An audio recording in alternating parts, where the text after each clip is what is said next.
The meeting room on Corvani Prime was filled with the soft blue glow of holographic displays. Commander Zethkar stood at the center, his 6 arms moving gracefully as he pointed to various star charts. The other council members watched with interest as he explained his plan. "The humans have finally reached our space," Zethkar said, his voice carrying the confidence of someone who had never been wrong about military matters. "Their ships are slow and crude. Their weapons are basic. They pose no threat to our empire." Council leader Morthak leaned forward in her floating chair. Her ancient eyes had seen the rise and fall of dozens of species. "Then why are we discussing them at all?" Zethkar smiled, showing rows of sharp teeth. "Because they could be useful. The humans are eager to learn. They want our technology. We can use this to our advantage." The holographic display changed to show images of human ships. They looked like metal boxes with engines attached. Compared to the sleek organic curves of Corvani vessels, they seemed almost comical. "What do you suggest?" asked another council member. "We give them technology," Zethkar said, "but not our real technology. We give them old equipment, weapons and systems we stopped using hundreds of years ago. We tell them these are our latest designs." The council members made sounds of approval. It was a clever plan. The humans would think they were getting advanced alien technology, but they would only receive outdated equipment that posed no real threat to Corvani forces. "This will keep them happy and busy," Zethkar continued. "While they try to understand our old technology, we can watch them. We can learn about their capabilities. And most importantly, we can make sure they never get access to our real weapons." The vote was quick and unanimous. The deception would begin immediately. 3 weeks later, Ambassador Velkar stood on the bridge of a human space station called Unity Base. The humans had built it at the edge of their solar system as a meeting point for alien visitors. It was crude but functional, much like everything else humans made. Captain James Morrison, the station commander, greeted the ambassador with obvious excitement. He was a tall man with gray hair and kind eyes. Like most humans, he seemed genuinely happy to meet an alien species. "Ambassador Velkar," Morrison said, extending his hand in the human gesture of greeting. "Welcome to Unity Base. We're honored by your visit." Velkar touched the human's hand briefly. The gesture felt strange, but he had studied human customs. "Thank you, Captain Morrison. The Corvani Empire is pleased to establish formal relations with humanity." The next few hours were filled with ceremonies and speeches. The humans seemed to hang on every word the ambassador said. They were like children meeting their heroes for the first time. When the formal part was over, Morrison led Velkar to a private meeting room. "Ambassador, if I may ask, our scientists are very curious about your technology. We've heard amazing things about Corvani engineering." This was the moment Velkar had been waiting for. "Of course, Captain. The Empire believes in sharing knowledge with our new friends. As a gesture of goodwill, we would like to offer you some of our technology."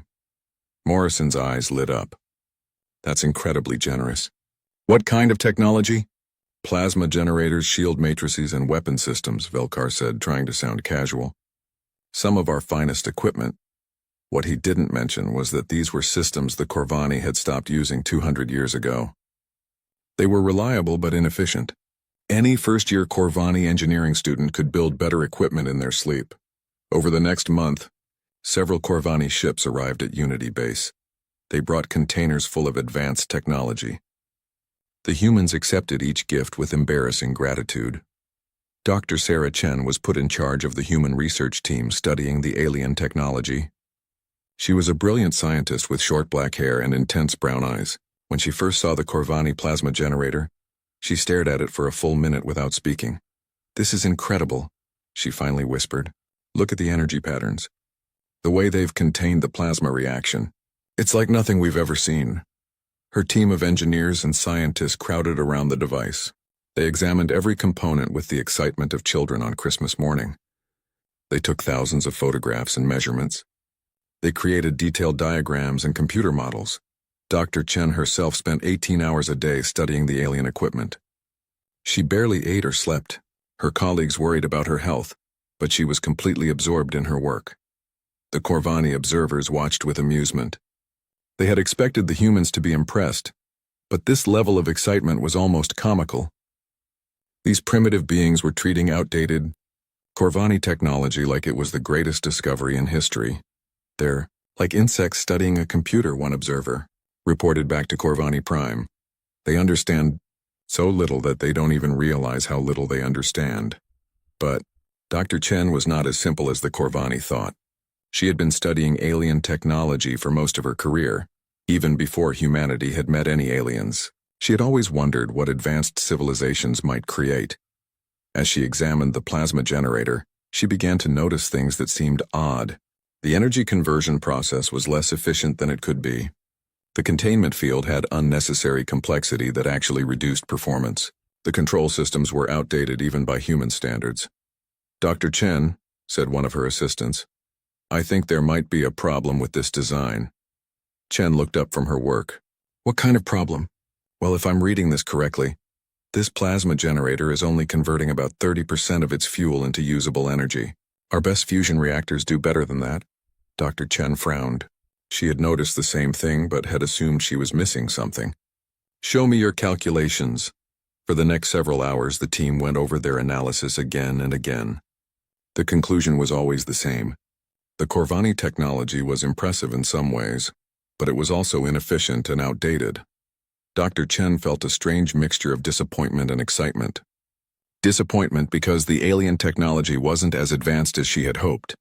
Excitement because if she could understand the principles behind it, she might be able to improve it. "What do you think, Dr. Chen?" asked her assistant. "Should we report this to command?" Chen was quiet for a long moment. She thought about the implications of what they had discovered. Either the Corvani were not as advanced as they claimed, or they had deliberately given humanity inferior technology. "Not yet," she said finally. "Let's see if we can figure out how to make it better first." Meanwhile, on Corvani Prime, Commander Zethkar was receiving reports from the observation teams. Everything was going according to plan. The humans were completely focused on studying the technology they had been given. They were no closer to developing anything that could threaten the Empire. "Excellent work," Council Leader Morthak told him. "The humans are properly distracted. They'll spend years trying to understand technology we mastered centuries ago." Zethkar nodded with satisfaction. The real Corvani military technology remained safely hidden in secure vaults across the Empire. Weapons that could bend reality itself, drives that could fold space and time, defensive systems that could turn enemy attacks back on themselves. The humans would never see any of that. They would remain happy with their primitive copies of outdated equipment, while the Corvani Empire continued to dominate the galaxy. It was a perfect plan. Nothing could go wrong. But Commander Zethkar had made one critical mistake. He had underestimated humanity's greatest strength. It wasn't their technology or their weapons or their ships. It was their ability to look at any problem and find a way to make it better. Dr. Chen and her team were about to prove that human curiosity was far more dangerous than any weapon the Corvani had ever created.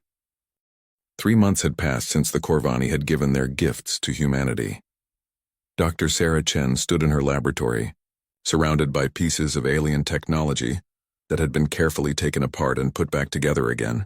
Her team had been working around the clock, and their discoveries were getting more interesting every day. "Dr. Chen, you need to see this," called out Marcus Webb, a young engineer who had joined the project from the military. He was standing next to a modified plasma generator that hummed with quiet energy. Chen walked over to examine his work. The device looked very different from the original Corvani design.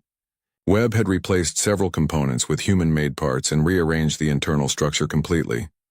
"What am I looking at, Marcus?" Chen asked.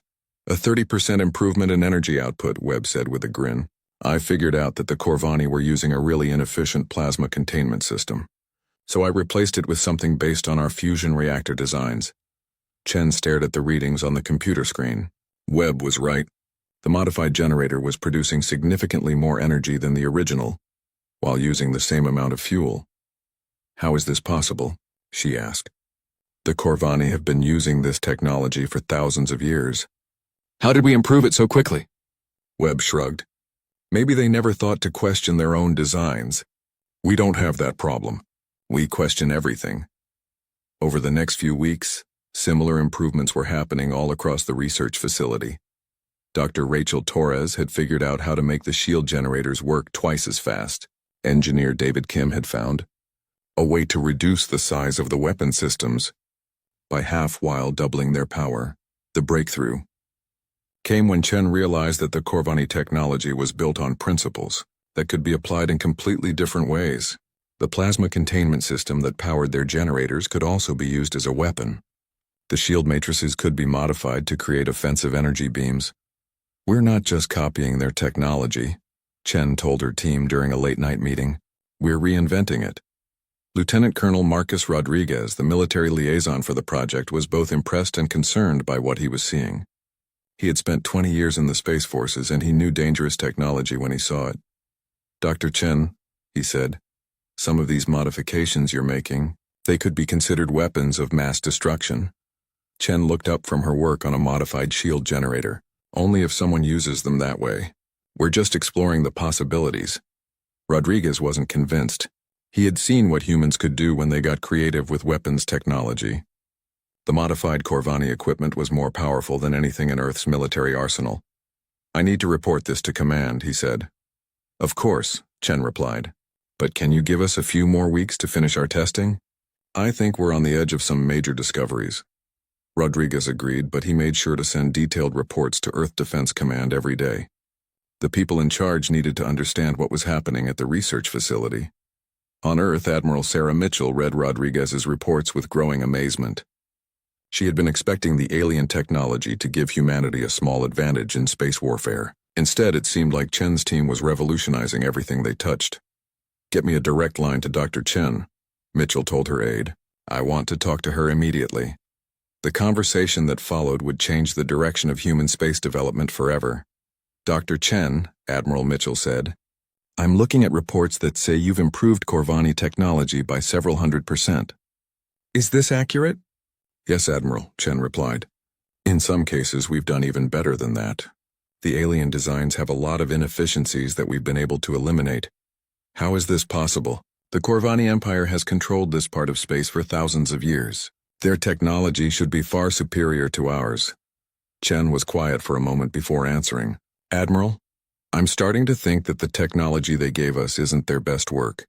Some of these designs look like they're hundreds of years old." Mitchell felt a chill run down her spine. "Are you saying they deliberately gave us inferior technology?" "I can't prove it yet," Chen said. "But yes, that's what I think happened. The implications of this were staggering. If the Corvani had deliberately deceived humanity, what else were they hiding? What kind of technology did they actually use for their own military forces?" "Dr. Chen, I want you to accelerate your research," Mitchell said. "Find out everything you can about their technology. And I mean everything." "Yes, Admiral. We'll need more resources, though. More people, more equipment, more testing facilities. You'll have whatever you need." This just became Earth's top priority. While Admiral Mitchell was reorganizing humanity's research efforts, the Corvani observation teams continued to send their reports back to the Empire. But they were missing something important. The humans had moved their most sensitive research to underground facilities that the Corvani couldn't monitor. Commander Zethkar read the latest reports with satisfaction. The humans were still working on the technology they had been given, but they didn't seem to have made any significant progress. Everything was going according to plan. "Sir," said one of his assistants, "there are some reports of unusual energy readings from the human research facilities. Should we investigate?" Zethkar waved dismissively. "The humans are probably just testing our equipment. It's natural that they would produce some unusual readings when they don't understand how to use it properly." Meanwhile, in the underground research facility, Dr. Chen was putting the finishing touches on her most ambitious project yet. She had taken the basic principles behind Corvani, plasma generation, and applied them to human missile technology. The result was a weapon that could punch through the armor of any known spacecraft while traveling at near light speed. It was compact, efficient, and absolutely devastating. "Dr. Chen," said Webb, "are you sure we should be building something like this?" Chen looked at the weapon she had created. It was beautiful in its simplicity, but she understood Webb's concern. In the wrong hands, this could destroy entire planets. "Marcus, I don't think we have a choice," she said. "If the Corvani deliberately gave us outdated technology, it means they don't trust us. And if they don't trust us, we need to be prepared to defend ourselves." As if to prove her point, news arrived that changed everything. A human trading ship had encountered a Corvani military patrol near the edge of human space. The Corvani had scanned the human ship with technology that was clearly far more advanced than anything they had shared with humanity. The trading ship's captain reported that the Corvani weapons and shields were completely different from the technology humans had been studying. They were faster, more powerful, and used energy patterns that human sensors could barely detect. Dr. Chen read the report with a mixture of anger and excitement. Anger because the Corvani had definitely been lying to humanity. Excitement because now she had confirmation that better technology existed. "All right, everyone," she announced to her team. "We're changing our approach. Instead of just improving what we have, we're going to figure out what the Corvani are really capable of." "How do we do that?" asked Torres. Chen smiled, and it was not a pleasant expression. "We're going to build something so impressive that they have to respond with their real technology. And when they do, we're going to be ready to take it apart and figure out how it works." The race was about to begin. The Corvani thought they had humanity safely contained with inferior technology. They had no idea that human engineers had already surpassed their gifts and were now preparing to challenge the Empire itself. In 6 months, the balance of power in the galaxy would be completely different. And it would all start with one simple human trait that the Corvani had never understood: the inability to leave well enough alone. Inspector Yelena had conducted thousands of technology audits during her career with the Corvani Empire. She was known for her attention to detail and her ability to spot even the smallest violations of galactic technology treaties. Today's inspection of the human vessel Prometheus should have been routine. The human captain, Maria Rodriguez, met her at the airlock with the usual diplomatic courtesy. Rodriguez was a middle-aged woman with calm eyes and steady hands. She seemed relaxed as she guided the inspector through her ship. "Welcome aboard the Prometheus, Inspector," Rodriguez said. "We're happy to cooperate with your audit." Yelena nodded politely. The humans always tried to be friendly during these inspections. It was almost charming in its simplicity. "Thank you, Captain. This should not take long. I just need to verify that you are using only approved technology." The first few sections of the ship looked normal. The engines were standard human fusion designs. The life support systems were basic but functional. The crew quarters were cramped but clean. Everything seemed to be in order. Then they reached the weapons bay.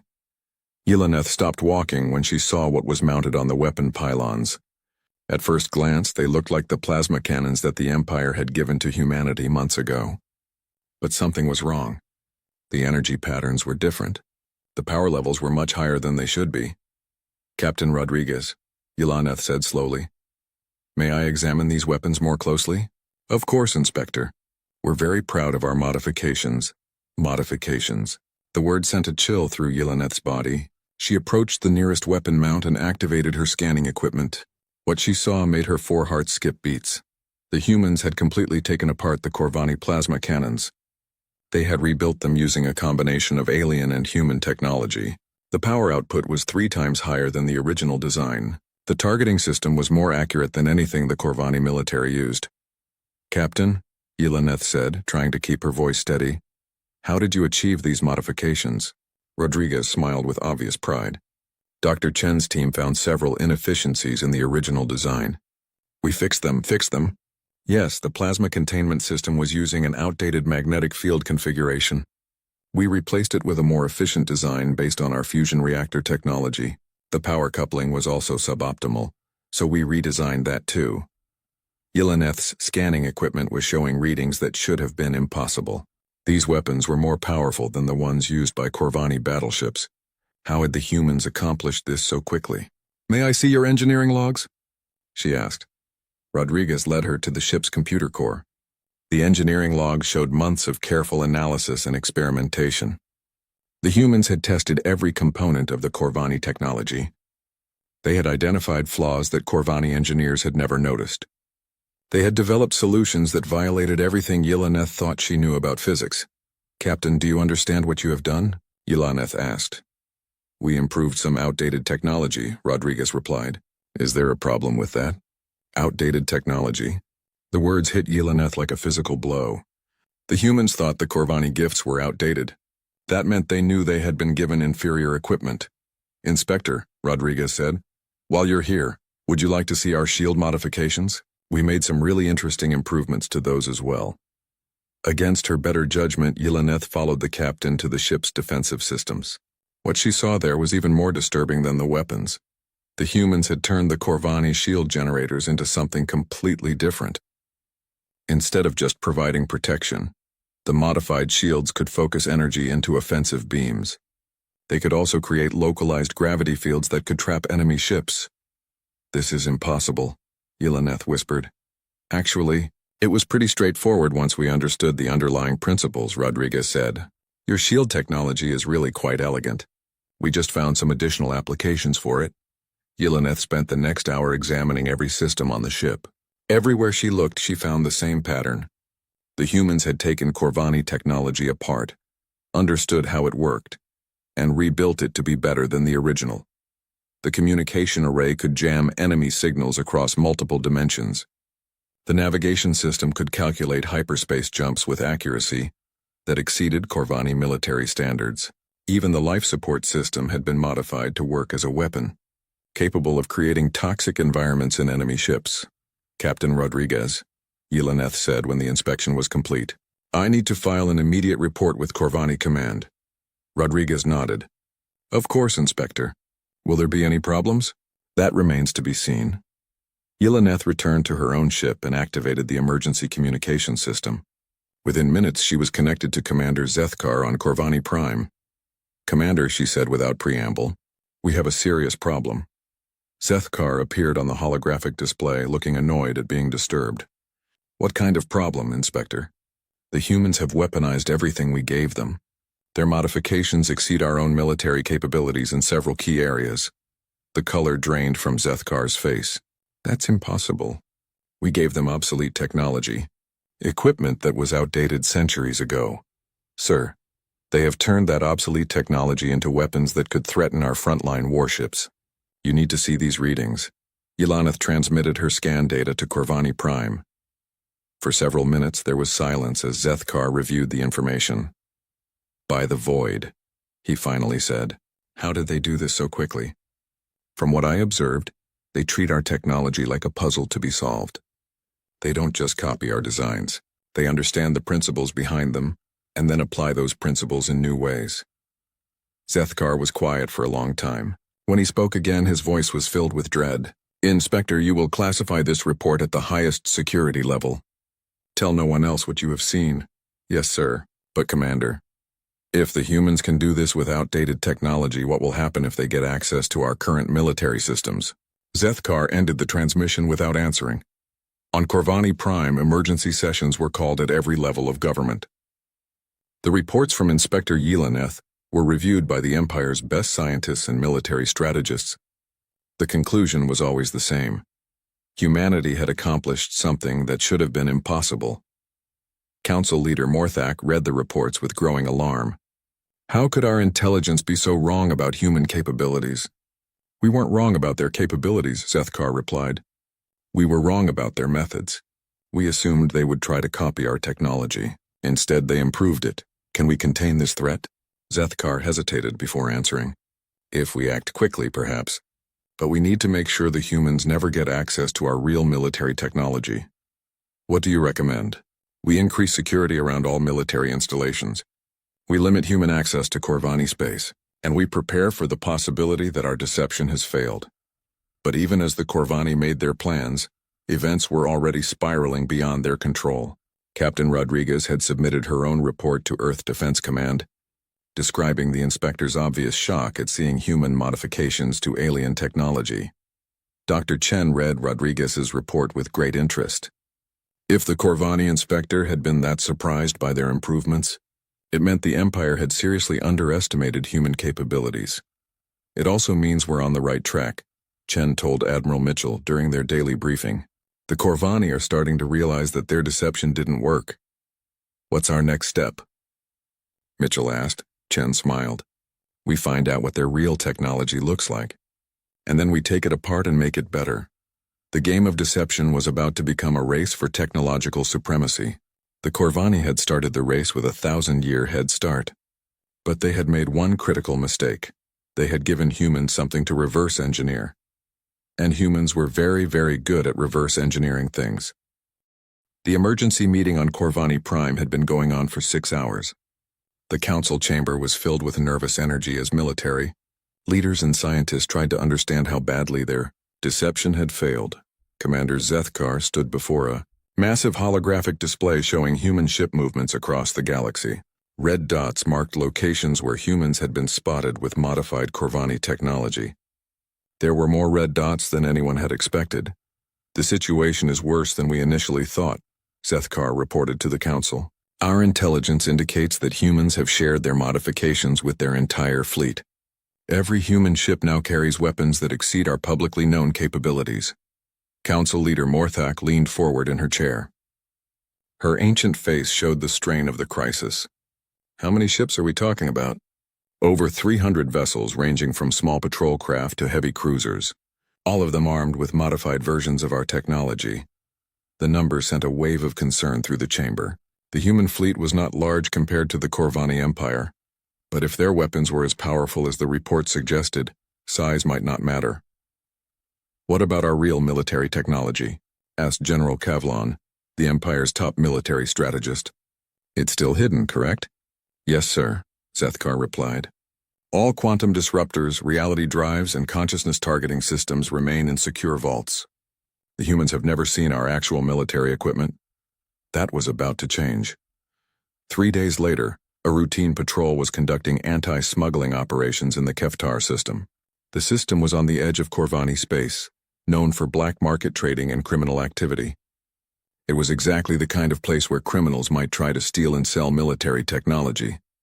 Commander Thexval led the patrol aboard the heavy cruiser Dominance.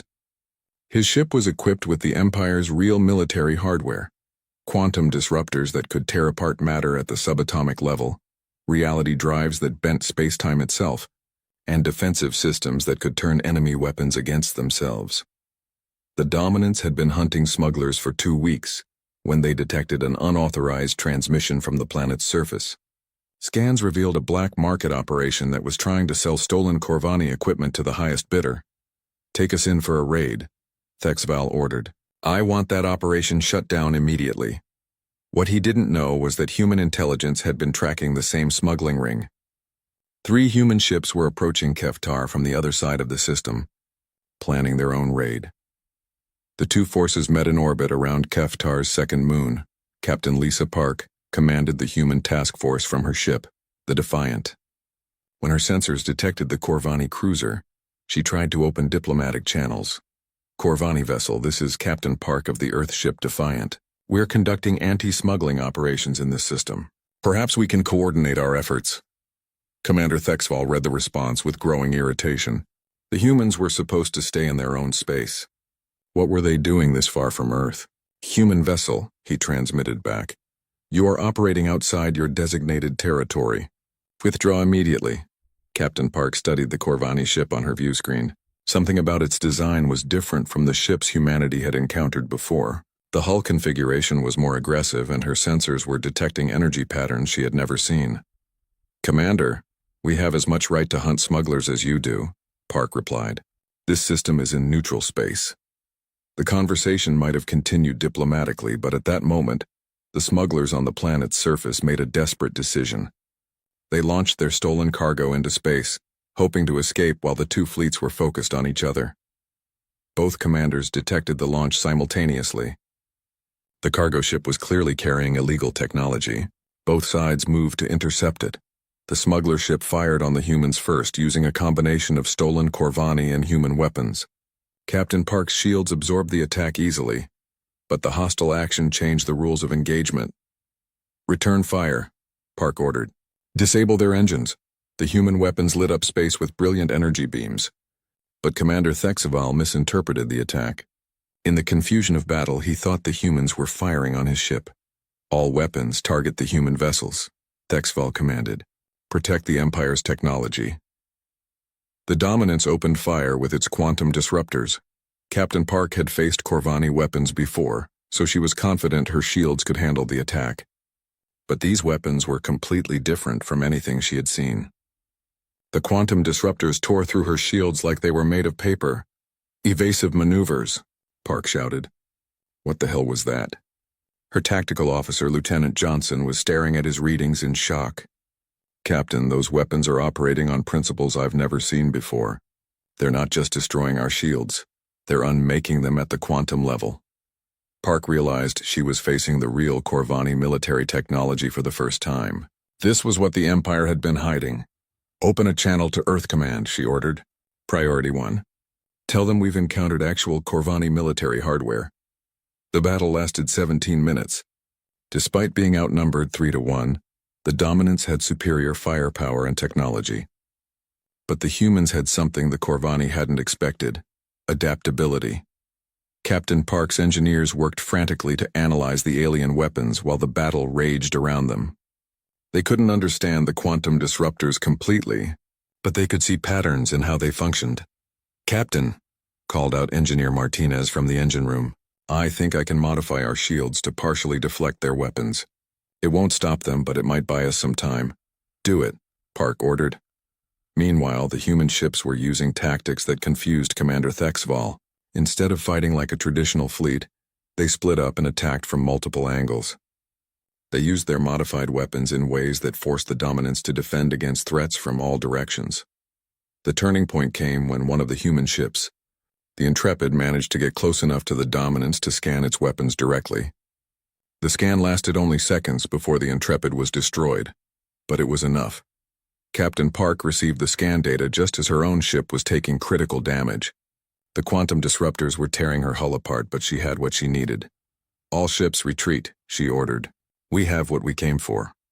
The two surviving human ships jumped to hyperspace, leaving Commander Thexval alone with the wreckage of his certainty. The humans had fought against real Corvani military technology and survived. More importantly, they had scanned his weapons. Thexval's report to Corvani Command was grim. The humans had not only survived an encounter with quantum disruptors, they had adapted their defenses during the battle. They had also obtained detailed scans of the Empire's most secret weapons. On Earth, the data from the Keftar battle was immediately sent to Dr. Chen's research facility. When she saw the readings from the quantum disruptors, her excitement was palpable. "This is incredible," she told her team. "Look at these energy patterns.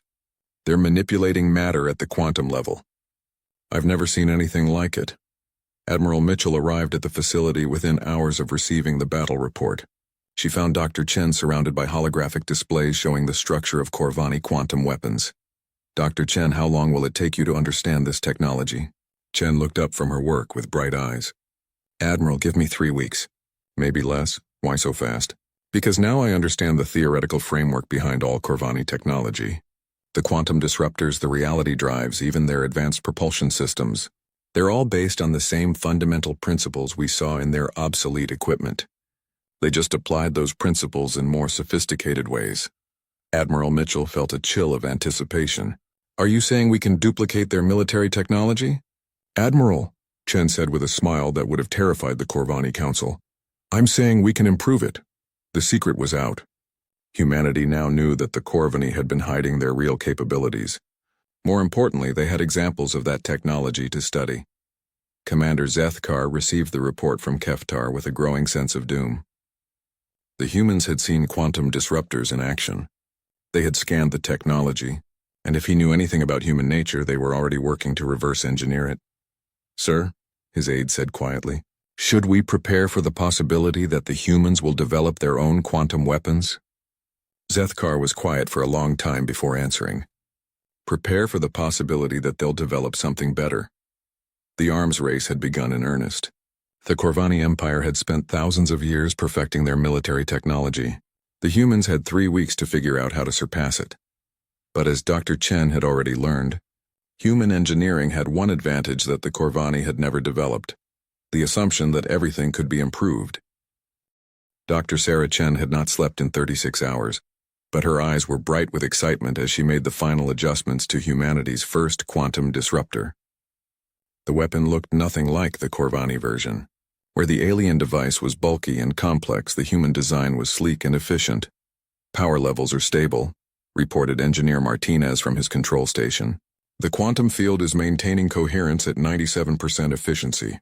Chen nodded with satisfaction. The Corvani quantum disruptors operated at only 60% efficiency. The human version was not just a copy, it was a significant improvement. "Dr. Chen," said Admiral Mitchell as she entered the testing facility, "please tell me you have good news." "Better than good, Admiral," Chen replied. "We've not only duplicated the Corvani quantum disruptor, we've made it more powerful, more efficient, and about half the size." Mitchell studied the sleek weapon mounted on the test platform. "How is that possible?" "The Corvani have been developing this technology for thousands of years. They've been perfecting it for thousands of years," Chen corrected. "But they never questioned the basic assumptions of their design." "We did." Over the past 3 weeks, Chen's team had worked around the clock to understand the principles behind Corvani quantum manipulation. They had discovered that the aliens used a brute force approach that wasted enormous amounts of energy. The human design used a cascading quantum field that amplified itself as it traveled toward its target. It was more complex to build but far more efficient to operate. A single human quantum disruptor could match the firepower of 3 Corvani weapons. "When can we start production?" Mitchell asked. "The prototype testing is complete," Chen said. "We can begin manufacturing immediately." "But Admiral, there's something else you need to see." Chen led Mitchell to another section of the facility, where her team had been working on defensive systems. What Mitchell saw there made her jaw drop. The engineers had created a reality-shifting shield that could redirect enemy attacks into parallel dimensions. Anything that hit the shield would simply vanish, only to reappear light years away in empty space. "Is that what I think it is?" Mitchell asked. "A dimensional deflector shield," Chen confirmed. "Based on the reality drive technology we scanned from that Corvani cruiser. But we've applied it defensively instead of for propulsion." Within days, the first human ships equipped with the new technology were ready for testing. The prototype vessel, Endeavour, looked like a standard human cruiser from the outside, but inside it carried weapons and defenses that would have seemed like magic just months before. Captain Rodriguez, now promoted to Admiral, commanded the Endeavour during its first combat trials. The test target was an abandoned Corvani station that had been left behind during a territorial dispute years earlier. "All weapons ready." "Admiral," reported the tactical officer. "Fire," Rodriguez ordered. The quantum disruptor beam was invisible to the naked eye, but its effects were unmistakable. The massive station simply ceased to exist. One moment it was there, the next moment there was only empty space. "My God," whispered the tactical officer. "It just disappeared." "Not disappeared," Rodriguez corrected. "Unmade. Every atom in that station was separated from every other atom. Complete molecular dissolution." The test results were transmitted to Earth Command within hours. Admiral Mitchell read the reports with a mixture of pride and concern. Humanity now possessed weapons that could destroy anything the Corvani Empire could build. But the real test would come soon enough. On Corvani Prime, Commander Zethkar was facing the worst crisis of his career. Intelligence reports indicated that human ships were moving throughout the galaxy, equipped with technology that shouldn't exist.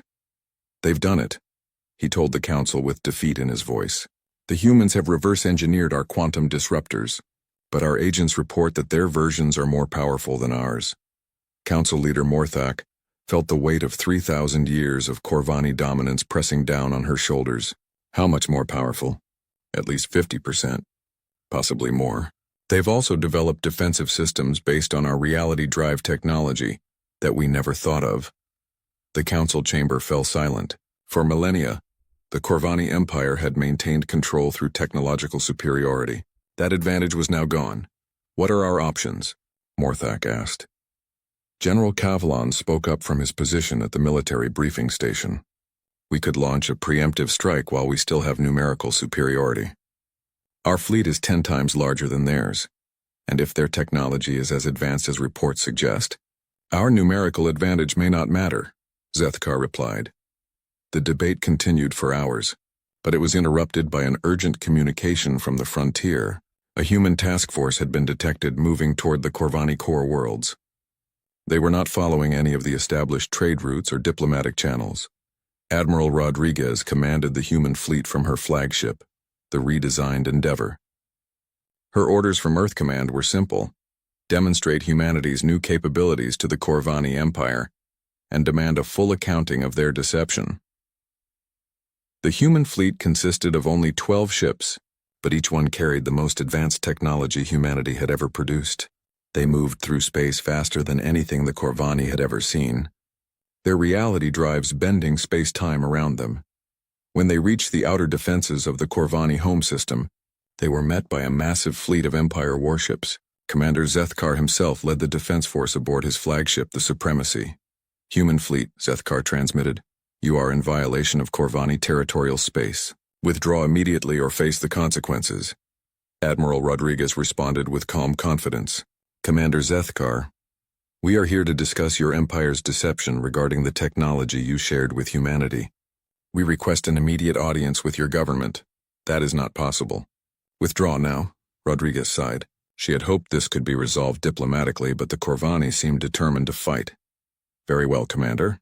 Let me show you what human engineering can accomplish." The battle that followed would be remembered as the shortest war in galactic history. The Corvani fleet opened fire first, launching everything they had at the tiny human force. Quantum disruptors, antimatter missiles, and reality-warping weapons filled space with destructive energy. None of it touched the human ships. The dimensional deflector shields simply absorbed every attack and redirected the energy into empty space. The Corvani weapons might as well have been shooting at ghosts. The human response was swift and devastating. 12 quantum disruptor beams reached out across space and touched 12 Corvani ships. The results were immediate and final. 12 of the Empire's most powerful warships simply ceased to exist. "Impossible," whispered Zethkar, as he watched a third of his fleet vanish in seconds. "Our shields should have protected them. But the human quantum disruptors operated on principles that the Corvani shields couldn't defend against." The weapons didn't just penetrate the shields, they ignored them entirely. The battle continued for another 10 minutes, but the outcome was never in doubt. The human ships moved through the Corvani fleet like predators among prey, their weapons destroying everything they touched while their shields rendered them untouchable. When it was over, only one Corvani ship remained intact, Commander Zethkar's flagship, which the humans had deliberately spared. Admiral Rodriguez opened a communication channel to the crippled Supremacy. "Commander Zethkar, this is Admiral Rodriguez. I believe we need to talk." Zethkar stared at the tactical display showing the wreckage of his fleet. 80 ships had been destroyed in less than 15 minutes by a force 1/7 their size. "What do you want?" he asked quietly. "I want you to take me to your government so we can discuss the new reality of galactic politics," Rodriguez replied, "because the old rules just changed permanently." 6 hours later, Admiral Rodriguez stood before the Corvani Council in their ancient chamber. She was the first human ever to set foot on Corvani Prime, and she was there as a conqueror rather than a guest. "Honorable Council," she began, "my government has discovered that the Corvani Empire deliberately provided humanity with inferior technology while hiding your true capabilities. This deception constitutes an act of bad faith that my people take very seriously." Council Leader Morthak looked very old and very tired. "What are your terms, Admiral?" "Complete technological exchange," Rodriguez said. "No more secrets, no more deceptions. Humanity wants access to all Corvani scientific knowledge, and in return, we'll share our improvements to your designs. And if we refuse?" Rodriguez gestured toward the tactical display that still showed the wreckage of the Corvani fleet. "Then we'll take what we want anyway. But it would be better for everyone if we could work together." The vote was unanimous. The Corvani Empire formally surrendered to humanity and agreed to complete technological integration. Dr. Chen received the news while she was working on her latest project, quantum computer that used Corvani consciousness targeting technology to interface directly with human brains. She paused in her work and smiled. "Dr. Chen," asked one of her assistants, "what's next for the research program?" Thank you for watching and comment for next part.